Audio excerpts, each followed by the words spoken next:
Welcome to the We've Seen a Thing or Two podcast. As investigators and mediators focused on regulatory and workplace conflicts, we have seen a thing or two and learned a thing or two. In each episode, we will be speaking with industry leaders in regulation, human resources and law, as well as thought leaders and top performers in investigations and mediation.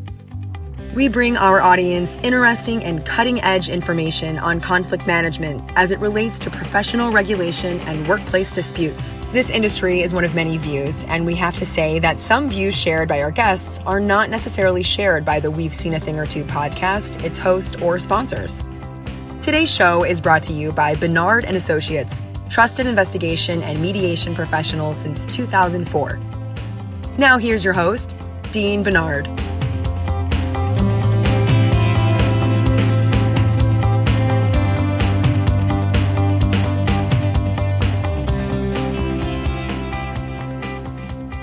Hey everybody, and welcome to the show. This one is going to be interesting, and full disclosure right from the top, my guest is my stepdaughter, Madelyn Robbins.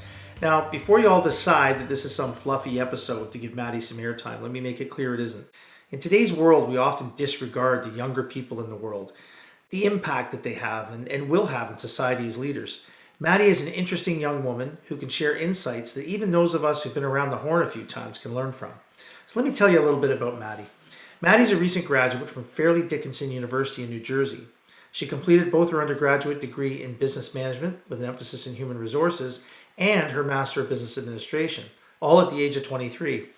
Through all her 5 years at university, Maddie has had a full-ride athletic scholarship for the women's school soccer team that competes in Division I of the NCAA. For the last 3 years, she was one of the team captains. She graduated magna cum laude, she's not just an athlete, she's a student, and a good one. And she received awards every year for her exceptional performance on the soccer field. Her academic achievement and her athletic accomplishments demonstrate her commitment and determination for success. Never afraid of hard work, always making that extra effort, has truly paid off for Maddie. She is truly one of the most committed young people I've ever known in terms of pursuing her dreams, achieving excellence, and being a great leader. To top it all off, she and her team managed to win the NEC Conference Championship in her final year. So she's an academic standout, a captain of her soccer team, and a champion in the NCAA. So the question is, where does it go from here? How does she channel and use that hard work and determination as she navigates the professional working world?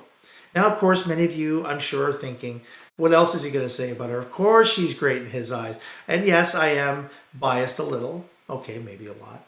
But her success can't be argued.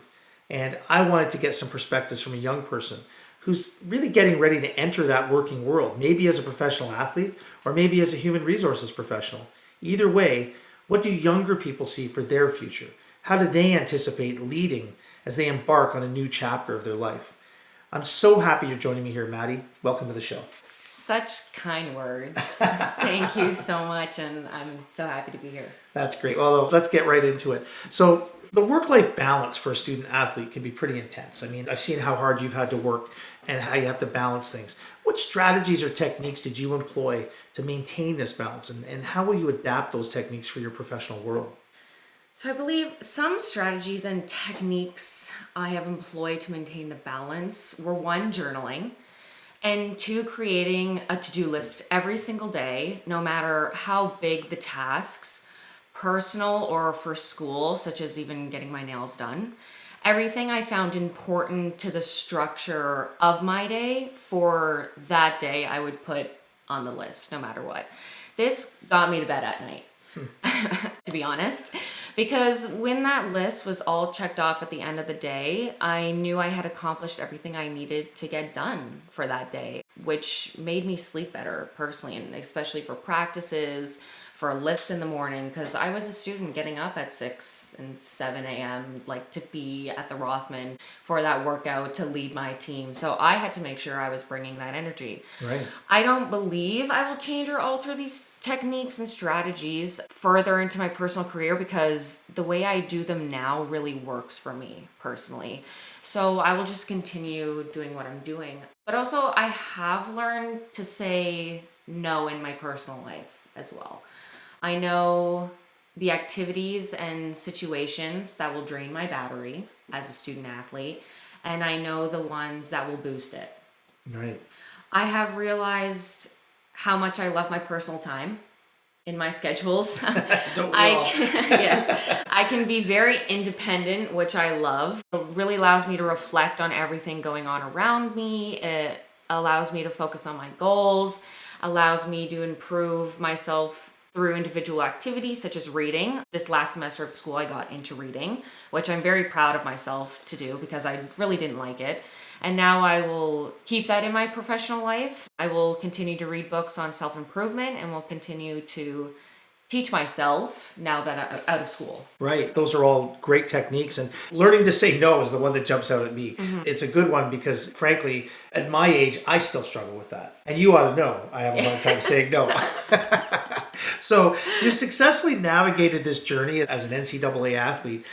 What do you see as the biggest challenges as you transition to professional life, and how are you preparing for that? Yes, that's a good question. I believe the challenging transition to professional life will be to have that freshman kind of mindset again. I'm not the know-it-all anymore, leading the freshmen and underclassmen. Now it's all about learning from under my mentors, coaches, and bosses, and growing my professional network any chance I can get. The smallest connection, I believe, can lead you to a great position. Right. I want to learn as much as I can from others while transitioning into my professional life. I'm preparing to be open to start conversations with professionals, which I think is really big and I've learned from university, and preparing maybe different elevator pitches, which I've also learned in my spare time, that will apply to certain individuals who will hopefully enhance my career or show me a different, but maybe a better path. Right. Those are some excellent thoughts. And I like that attitude. I mean, it seems a lot of people think they should be able to jump to the top and call the shots before taking the time to develop in a new area. Yeah. And we have to find the balance, because I think what happens is people who've been involved in an industry or a profession for a long time see a younger person come in and immediately start to feel like, well, they've got a lot to learn. Yes. And they do. But they also have a lot to offer. And I think it's about finding the balance. 100%. Yeah, the younger, more inexperienced person needs to respect the experience, while the experienced person needs to respect the new perspective. Yes. Right? To me, that's how you get the best Exactly. of everything. So I remember when I got my first black belt in karate, my sensei told me, now you've earned the right to learn. Right? It's like, wait a minute, I just spent 5 years of my life killing myself to get this black belt. Now I'm going to learn. But it's interesting when we look at things that way. Mm-hmm. So Maddie, many athletes talk about the challenge of maintaining discipline and motivation once the structured environment of being a student athlete is removed. How are you planning to maintain your discipline in your professional life? It's a good question as well, because a lot of people fall out of this discipline and kind of get lost within themselves after that structured environment is gone. And I feel like also witnessing it from friends who are out of university now, such as myself.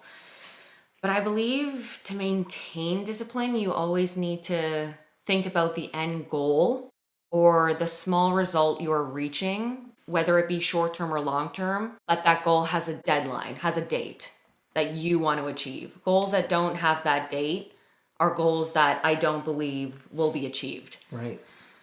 It is what you do now that will lead you to who you want to be in the future. Fair enough. 100%. Yeah. Personally, who I am today is not who I want to be in the future, but I can see who I want to become.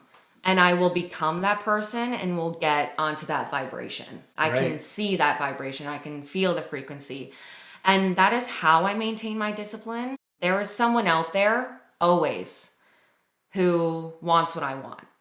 But unfortunately, I'll be the one who gets it first because I want to win. Well, winning is definitely important to all of us. And I always think of Vince Lombardi, the famous football coach. Not football that you played, but, yes. but NFL football. Yes. Vince Lombardi used to say, winning isn't everything. It's the only thing. Yeah. And that's something that's always stuck with me.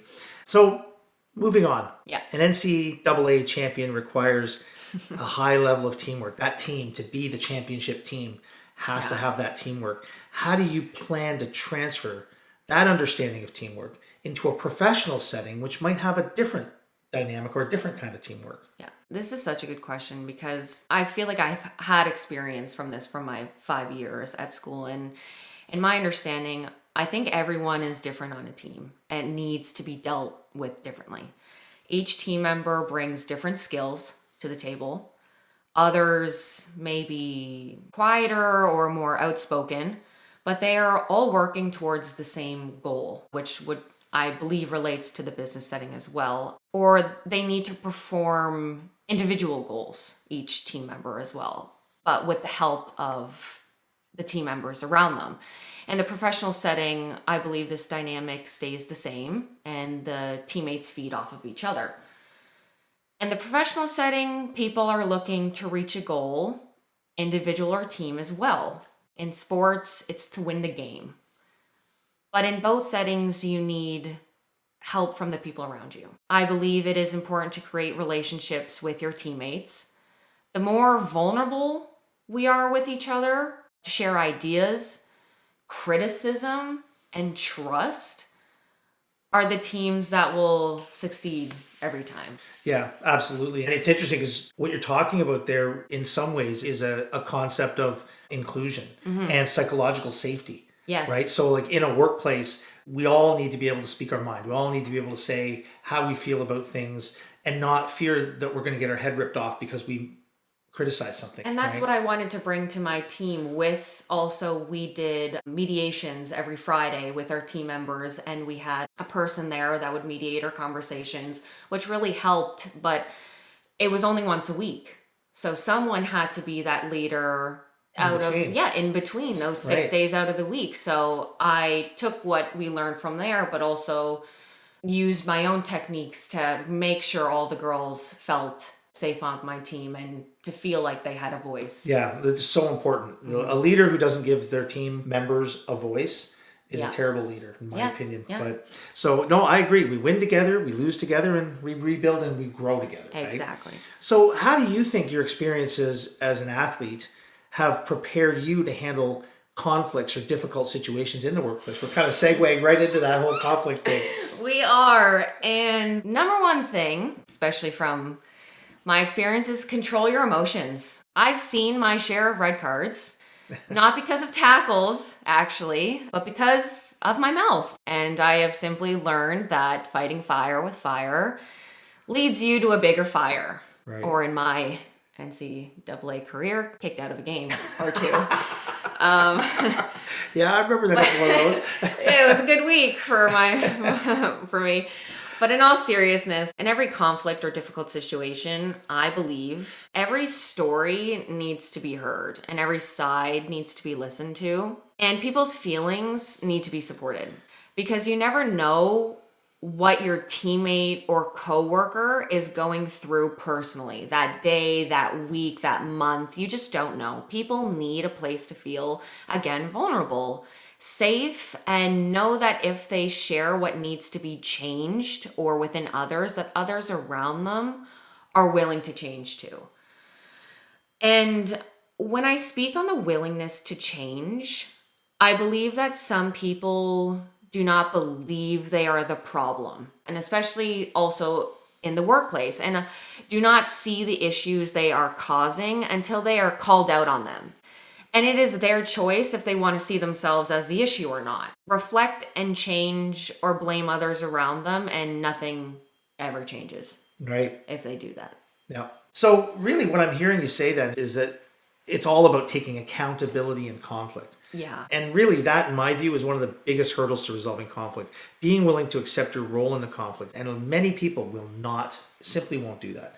Another thing that came to mind as you were talking there was a recent episode of Ted Lasso. I was watching where there was a guy on the team, obviously soccer team, who was going through a horrible personal experience. And then he reacted a certain way.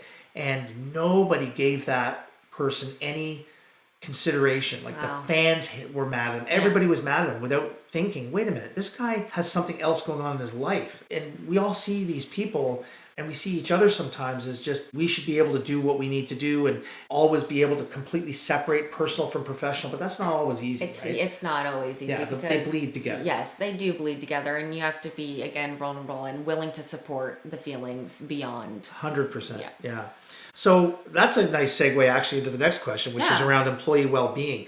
I think that employee well-being is a crucial aspect for an HR leader. Yeah. So as a future HR leader, how do you plan to manage your work-life balance in your professional life, drawing from your experience as a student athlete?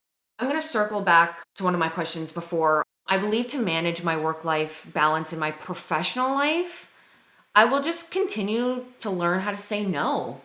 In my personal life, I think you need that personal time to reflect and take yourself away from work and separate who you truly are when you are working from who you are when you're not. Like, when I mean saying no, it's not going to events that maybe your friends are going to, or maybe skipping that dinner that's going to drain your battery for your work the next day. It's saying no to the things that it's going to help you in the long run. I always tell myself that I am something without football and that I can do anything I set my mind to. Because if one day something, knock on wood, took me away from my sport, or I could not play the way I play now, I know I have more to live for, because my work did not define me. It just made me who I am today. And that's how I find my balance of work and life, because soccer is work.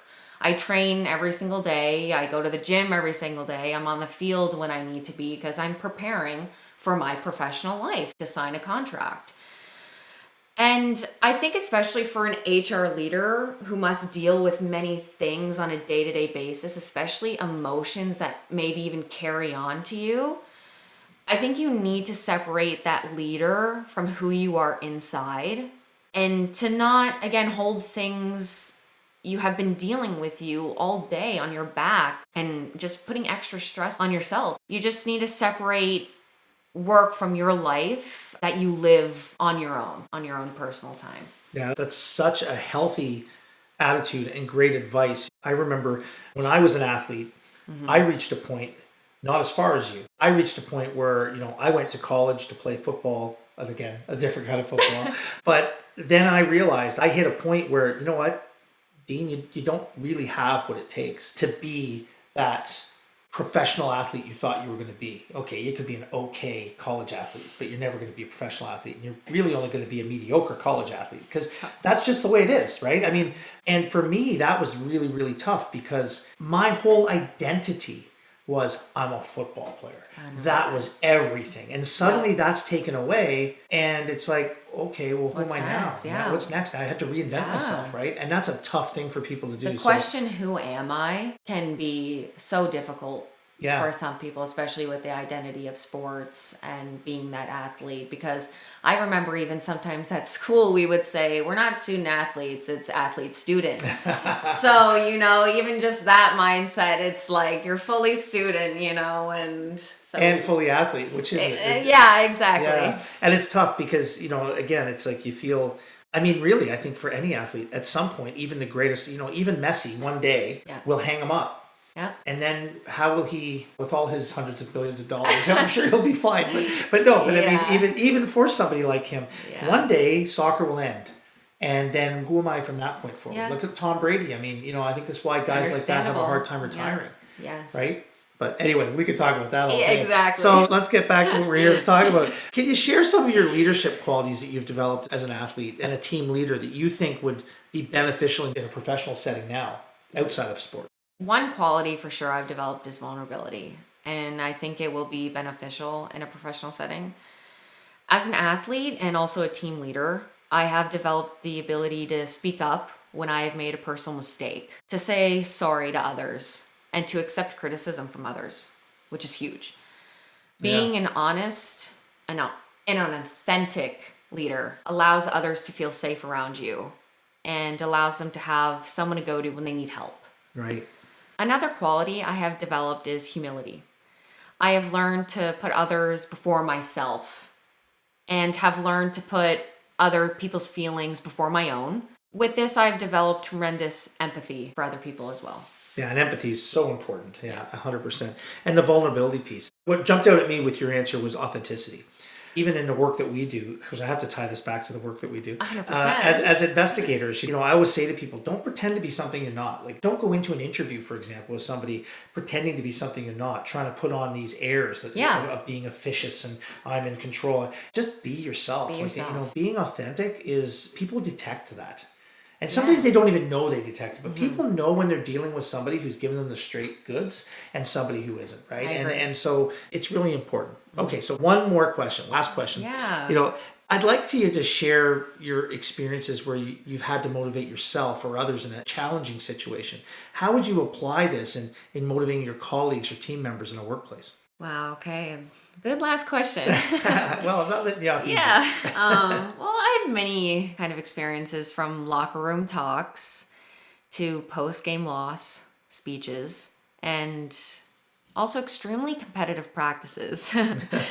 But I believe it is always about sharing the importance of the people and thanking the people around you who bring personal success. Right. To you, or just even personal success for your teammates. I did not win a championship alone. A workplace, I believe, fails without its people. And a company simply cannot make money without their amazing employees. When I saw, I don't want to cry because this is just an emotional part of my life, but when I saw my team happy, it made me happy as a captain. I wanted to win for them and only them. Seeing their faces after I scored the header goal, which was against our rivals, Central Connecticut, which took 5 years to get. And celebrating with them is what it's all about. It's why I do what I do and why I strive to be a great leader. You're almost there. Hold it together, Maddie. It was a great time, and just celebrating with them and just seeing them all happy and how much it took from all of us. Yeah. Well, trust me, there were tears in the stands too as everybody watched. Yeah. So I think I take it back to one of the oldest quotes in the book. There is no I in team. That is an old one. Share success with your team and coworkers. Praise every small success, because those small successes lead to even bigger ones in the future. And a team who loves what they do every single day and who are happy to show up and do what they do best is the team I want to create, whether it be as a football coach or within my HR career. That's excellent. That's just a great answer. All right. Well, Maddie, thank you for being here. Thanks so much for taking the time to talk to our audience. And I think it's one of the most unique podcasts we've done. We're bringing some tears. Well, we're bringing a perspective that's different, right? I mean, typically in podcasts, we're always looking for guests that have all this wealth of experience and everything else. But, again, it's important we listen to everybody. And I think your perspective is a unique one. So, folks, you heard it here. The world just might be in good hands after all. I find all too often our generation, that is my generation, and I'm not going to disclose how old I am, but my generation, are far too quick to criticize and even ridicule the younger generation. But Maddie is only one person in a sea of others like her. And it gives me comfort to know that we can look forward to seeing our young people develop into great leaders across all aspects of our society. So all is not lost. And well, I'm going to stop there, or maybe I might start crying, but that's another episode in the books for us today, everybody. Thanks again for listening. We want to hear from you, so please tell us how we're doing. As I say, maybe too often, it's all about constant and never-ending improvement. So your feedback helps us so we can make sure this podcast is valuable to you. So get in touch. Let us know what we're doing right. Give us some topic ideas, guest ideas. All of our podcasts get linked to our website at benardinc.com. And they're all copied on our YouTube channel at Benard Associates. That YouTube channel has a lot of other good stuff on it, so please feel free to take a look. You'll find some really useful material there. If you want to reach me directly, you can find me on LinkedIn at Dean Benard, or use the contact page on our website. So thanks again for listening, everybody, and we'll see you next time on the We've Seen a Thing or Two podcast. Bye-bye.